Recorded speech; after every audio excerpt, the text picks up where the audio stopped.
extra large spinal needle, please.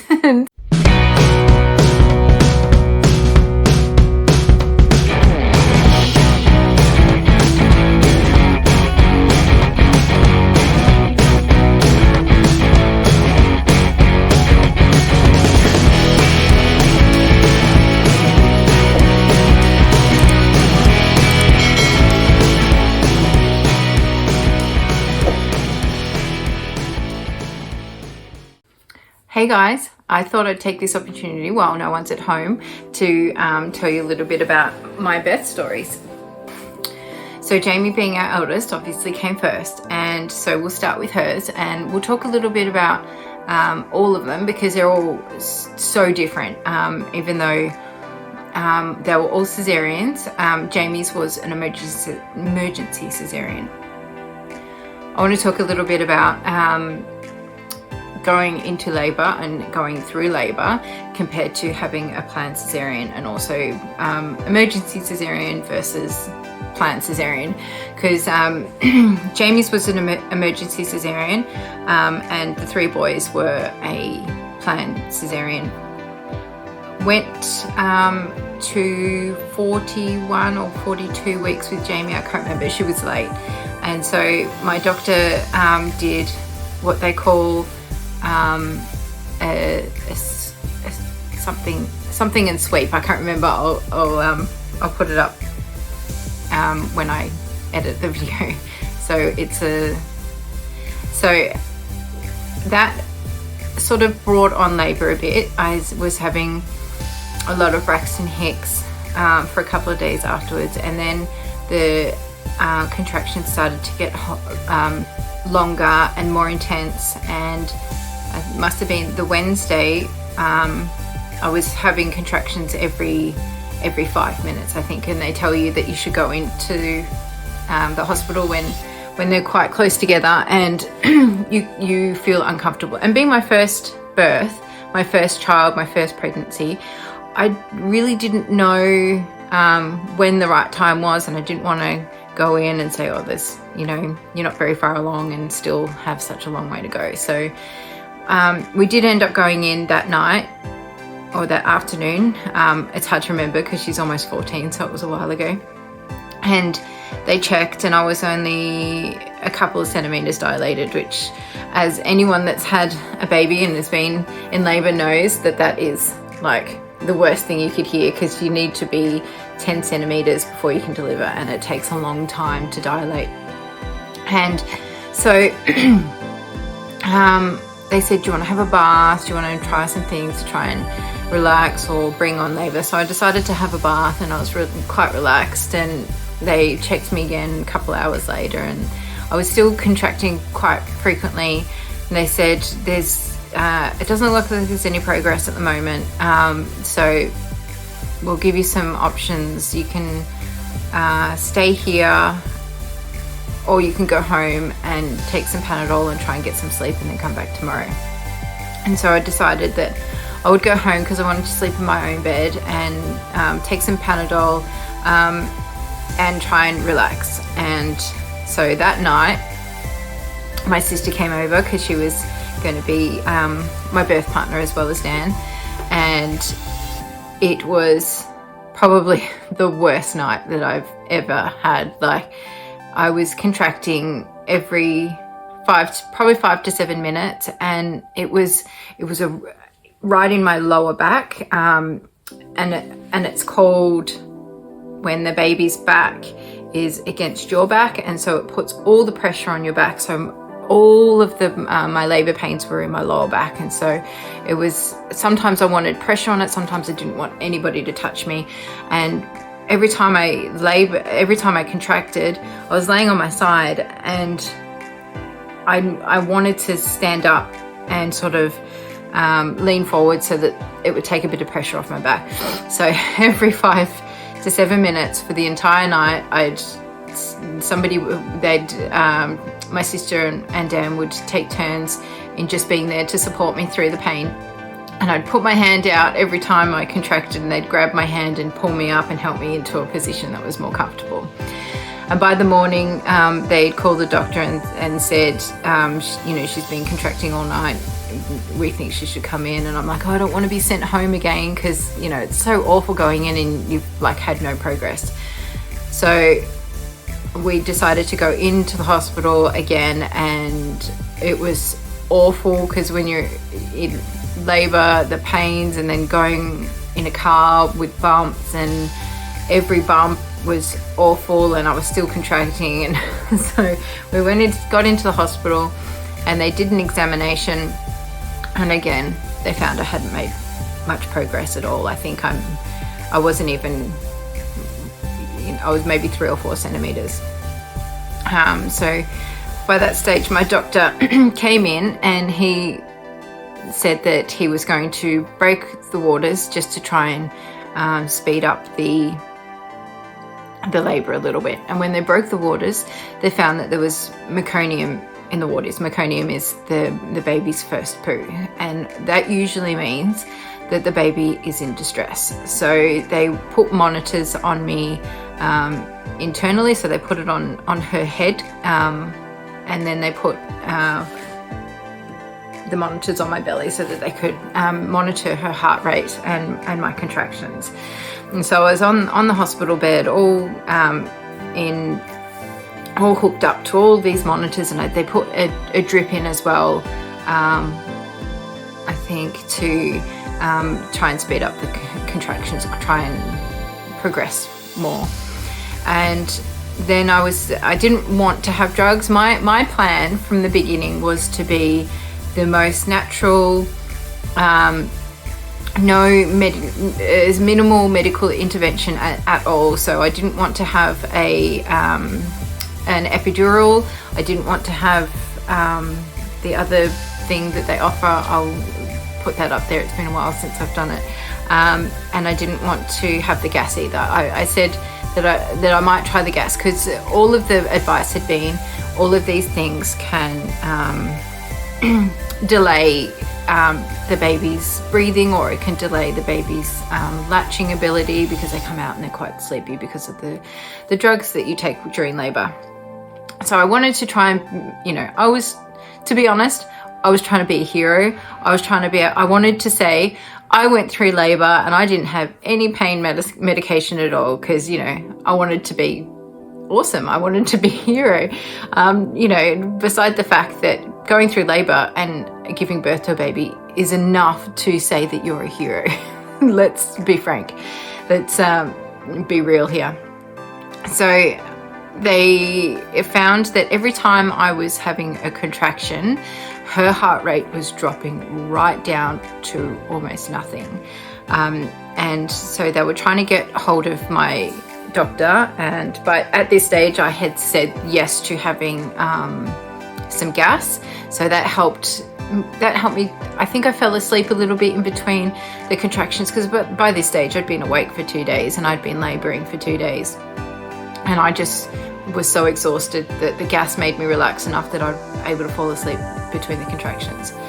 And they found my doctor and he said, let's do a Caesarean, because they were really worried about her heart rate dropping so low and the meconium in the water. So she was obviously in distress, and she hadn't really come down the birth canal enough anyway. So they said, let's just check you one more time just in case you've progressed a lot.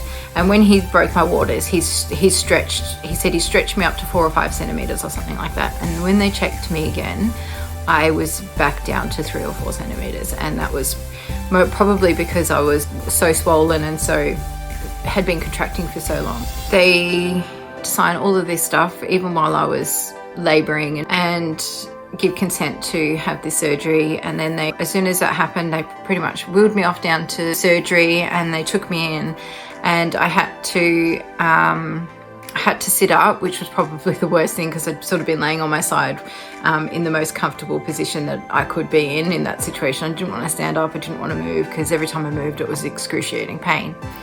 So they sat me up on the edge of the bed, and I had to hold on to this pillow so that they could find in my spine to put the spinal block in. And they were going for a while and like, okay, hold still, because you know they're putting it into your spine, and I'm trying to stay still and I'm still contracting. And I had this orderly, he was the best. I can't remember his name, but I probably know his face if I saw him, but he was such an amazing support. He was holding onto my arms and being amazing, because Dan wasn't allowed in the theatre room. He had to wait out until I was all had the spinal block in and the curtains up and everything ready to go. So I'm trying to stay as still as I can as they're poking on my back. And remember, I'm having a back labour, so my back is so sore and so sensitive, and they're prodding all the way down my spine to find a good spot. And they finally find a good spot, and they go, okay, we're going to put the needle in. And they put the needle in, and he goes, okay, I can't find a good spot, I'm going to have to take it out and put it in somewhere else. So I'm like, oh my god.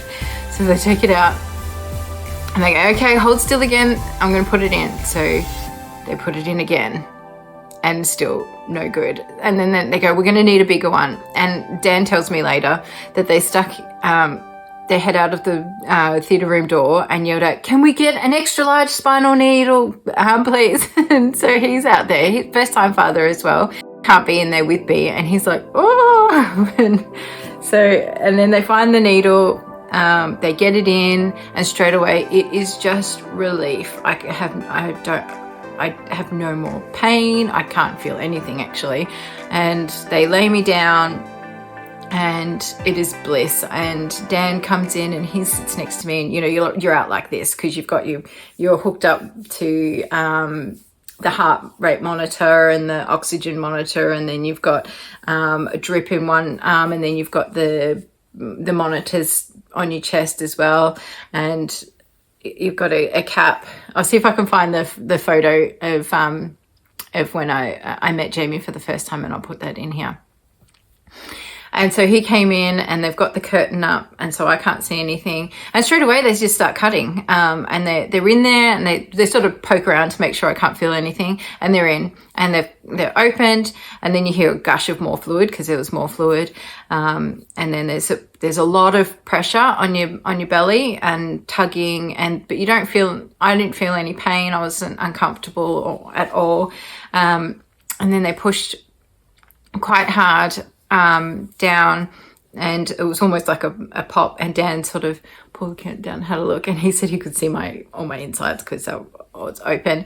They pull her out, and then they sort of hear a bit of a gurgle, and then she starts crying.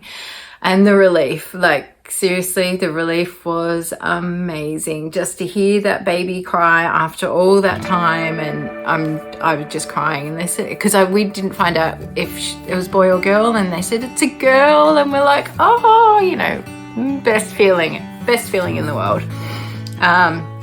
And then they said, they sort of brought her over, they pulled the curtain down and showed us this baby all, you know, covered in goop and umbilical cord hanging down, and then they took her off to get cleaned up, and I said, go to her, Dan. And so Dan went over, and he was taking photos and holding her finger, and came back to me and said, she's beautiful, she's perfect. And then they took her off to they had to sew me up, so they took her off for monitoring and just doing more tests and doing some assessments. And then before that I got a bit of a hug. They put her up to me, and I was able to look at her and give her a bit of a hug and a cuddle and a kiss and say hello to her. And then they took her, and Dan went with her because I wanted him to be with her. And then they sewed me all up, and I went into recovery, and I had this little Polaroid picture, I'm pretty sure I still have it, of her that I was able just to hold and look at while I was in recovery, and they were monitoring me. Sorry, just had to pause it for a second because the garbage truck was going past. So I was in recovery, and they checked on me, and they said, oh, your stomach isn't going down enough. So they sort of prodded me and found that there was something wrong, and so they fixed that, and my temperature was quite high, or low, I can't remember. So I had a few things that I had to do in recovery before I could see Jaimee. And then I was in there for quite a while, and Dan got a bit worried and came in and checked on. They said that he could come in and check on me, and they showed me some he showed me some photos that he'd taken, and then he went back up, and then I was finally able to go back up to the room, and it was a really hot day actually, because it was March, and March here is sort of the end of summer, but it's still quite warm. And we were up in the room, and they brought Jaimee to me, and I was able to feed her, and she was quite alert and happy and healthy, and I was just exhausted at this stage. Excuse me. Sorry. I was exhausted by this stage, and so it must have been about 10 o'clock at night or something, and I think Dan had to go. They let him stay a bit longer because it was we just had Jaimee, and I was in a room with 4 other people, one next to me and 2 on the other side, and I was so tired by the time Dan left that when the nurse said, "Do you want us to take her to the nurse's station?" I was just like, yes, please. And then they put a fan on me to keep me cool, and then they brought her into me when I needed to feed her when she got a bit unsettled. But I wasn't able to get out of bed until the next day because of the spinal block. It was still I was still numb, and so unable to get out of bed. But by the next day, I was able to get up and shower and do everything that I needed to for Jaimee. And the following days were a bit difficult because being first-time mum, didn't really know what I was doing. Jaimee didn't know what she was doing, so breastfeeding was a bit tricky. And with Caesareans, it takes a little bit longer for your milk to come in because of the labour usually helps with the milk coming in. And she was a big baby. She was 9 pounds 2 ounces, so she was a hungry baby, so she was always wanting to feed. And so it was a quite emotional day for the next couple of days. I also felt a lot like a failure because I wasn't able to go through labour naturally, so I felt like my body had failed me, or I'd done something wrong, or there was something that I could have done that I didn't do. But other than those things, she was healthy, happy. When my milk came through, things were great. But with the boys, it was a completely different story. Thanks for watching. Stay tuned for the second part when I talk about the boys' labour and birth.